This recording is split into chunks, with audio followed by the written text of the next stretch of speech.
Hello and welcome to another episode about the construction of the extension of Heaton Lodge Junction. My name's Simon George. Now you can probably tell I'm not up at I'm not up at Heaton Lodge at the minute. I'm up at Dent Station again. Sorry, we'll just put this on hold while this 66 passes.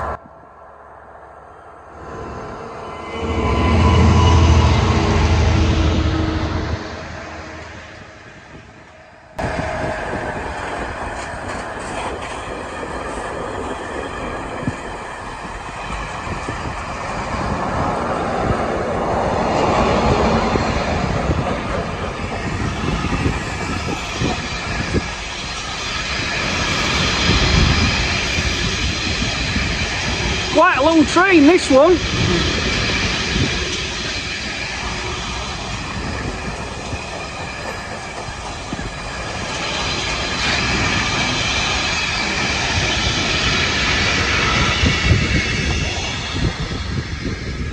Now I actually wanted to time this introduction to a Black 5 passing, but I fell asleep in my little cottage nearby and it's steaming away into the distance now, but not to worry. But anyway, back to the video. Today we're going to go to Norfolk in a minute to see Tim Horn again. He's making the second building in the cement factory complex. What else are we doing? We're going to see progress, general progress, and we're going to look at the Sewerage Works, which I know a lot of you like the detail on Heaton Lodge Junction Phase 1. So we're going to look at how I made the Sewerage Works. Oh, and we're also going to look at how I shift Heaton Lodge Junction from the basement. So yeah, keep watching and here we go.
Okay, so let's have a look at the Sewerage Works in more detail, because I know a few people have been in touch and said, can they have a look at that? So here we go. Now, I built this back in 2018, 2019 in the construction of Phase 1 of Heaton Lodge Junction, the finished bit, of course. And this is based on what was there in the 1980s, and there were 4 sewerage beds back in the 1980s. I think now there's at least 30 or 40. It's much, much bigger. But I just copied what I took as photographs back in that time period, and obviously what I downloaded online. And these are really easy to make because sewerage beds or filter beds are all over the country. They're mostly hidden for obvious reasons, behind trees, bushes, whatever, high fences, but they're always there. So they make something really, really interesting to model. And as I've just said, they're dead easy to do. So let's just have a look in more detail at the real things and how I actually did this, because the photo that's about to pop up on your screen now shows that these filter beds are actually just biscuit tins. In fact, this one here that the camera's looking at now is actually a paint lid from what I remember. And these two I commandeered from home as biscuit tins. And all I did was, they're obviously watertight, which we're going to need because we're going to pour resin in, which we'll talk about in a later video, but the clear cast resin is the water. And because they're obviously waterproof, being a biscuit lid, you just need to extend the sides up, which I did with plastic styrene. So I just cut a long strip of styrene, hot glued it to the sides of the biscuit tins to create this kind of basically the filter bed as it stands, and then poured in the clear casting resin, which we'll go over that and how to make resin in a later video. It's dead easy. You can get kits online. It's not difficult at all these days, but I think the clear casting resin really does make for probably the best water that you can get. This I had to scratch build, and this is just some plastic sheet from Plastruct. You can get the grid, I think, which of course this walkway is, and I just made this from photos. It wasn't difficult, just with super glue, some girder, and then of course of the ladders with the covered walkway. As you can see, the little man there's from Model U, and then there's the life belt there in the little housing, which again you can get all this online if you look at various shops that sell or online model stores that sell bits and pieces for O gauge or double O gauge. And as I've just said, you can make these in double O gauge or O gauge, and they make a really interesting feature. So these actually do rotate. I haven't got any power in the layout today, so I can't show you this. But these booms actually do rotate, and once again, they're dead easy to make. These are just brass rod, which I did super glue to the ends of a bigger brass rod, and then again this is just wire, which again I've super glued to each end and just cut it to shape. It really isn't difficult, and you can make it go around slowly with the motor underneath if you like. And then the actual filter bed is just ballast, which I sprayed gloss varnish on to give it a bit of a wet look. So that's that filter bed. This one we've just covered. It's got the walkways we've just said. The pipes, again, you can buy online. All sorts of companies sell pipes in plastic, from Model Pipe Work in double O gauge and O gauge. And again, another filter bed here, which I've just sprayed with gloss varnish and ballast. Once again, the booms just made out of plastic and brass, which I've just used a touch of super glue. If it's of interest to people, I will come and construct one on a video, because it really doesn't take a long time. But even without the booms, you don't need the booms. You can just have a single filter bed like this, even without this walkway, etc., and it'll still look really, really good. It's pretty obvious what it is. The fencing here is just by Buzz Models, but again, you can buy this online from a variety of different suppliers in both O gauge and double O gauge. I think it's called Security Fencing.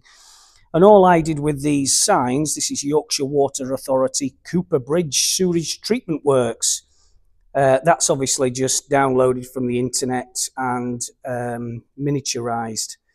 The one thing I did notice when I got photos of these sewerage beds is that the grass is usually much better kept than anywhere else. So this grass is a little bit long. Most of the time I saw this was really freshly mown lawn and probably a little bit greener than this. Just nip over to the gates. So the gates, again, you can buy these gates online in O gauge, double O gauge. The Yorkshire Water logo, obviously I copied off the internet. But once again, these Sewerage Works, really easy to make. I will go over it in a future video if there's enough demand for it, but they're basically biscuit lids just with styrene strip hot glued to the sides of the existing biscuit lid and then filled with casting resin, and they will look really good, especially with an array of pipe work, etc., etc. We've been over this Sherpa van in the past, but this was just a commandeered O gauge. You can get them in double O gauge too. 143 die cast model, which I've painted and then just put that Yorkshire Water logo on the side. So that, my friends, is the Sewerage Works. And once it's all working, and it doesn't take much, as I've just said, it's just a turntable motor to make those booms rotate. It makes for a really, really interesting part of your layout, and one that doesn't take a lot of room, but once again, it always draws the eye. So I hope that's been of some inspiration and of some use.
So we're just looking at the computer that actually does the designs for the buildings on Heaton Lodge Junction Phase 2. Tim, am I right in saying that this computer does the design?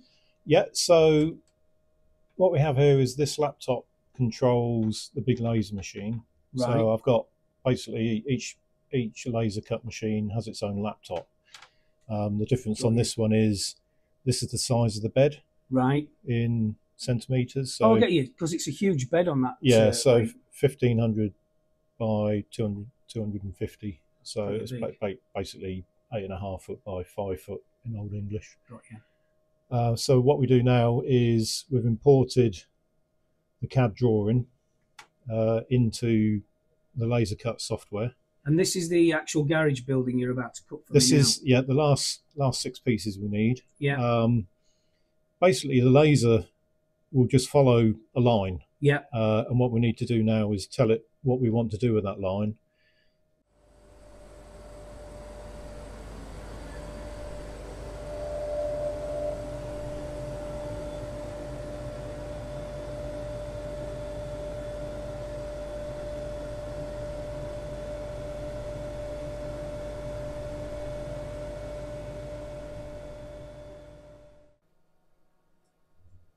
So, Tim, that's another building we've just ticked off. And this one, what do we call it? Building number 3. It's the building number 3, but this one sits to the left, and it's the truck loading building, isn't it? That's right, yeah. So we've got the silos are going to sit on top. Yeah, correct, which we're going to probably make out of plastic drain pipe, I think. Yeah.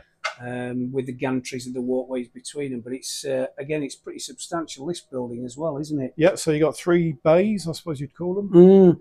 Yeah, there's going to be traffic kind of red and green lights outside each loading bay. Just like the original one at Miniature Wonderland. And yeah, in O-Gauge, it's something else, isn't it?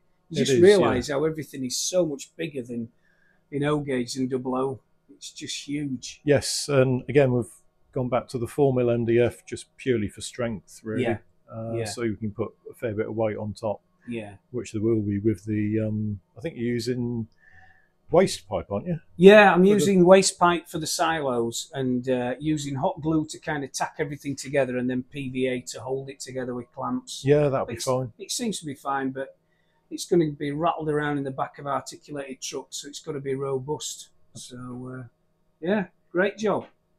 Nice one. Thanks, Tim. Thank you.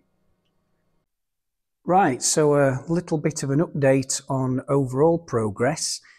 Since I last saw you, I've been laying some sidings to store trains for one of the main lines. Now, most of you will know that Heaton Lodge Junction has 4 main lines. The inner one is, I call track number 1, and the outer one, obviously, track number 4, as you can see from the photo popping up.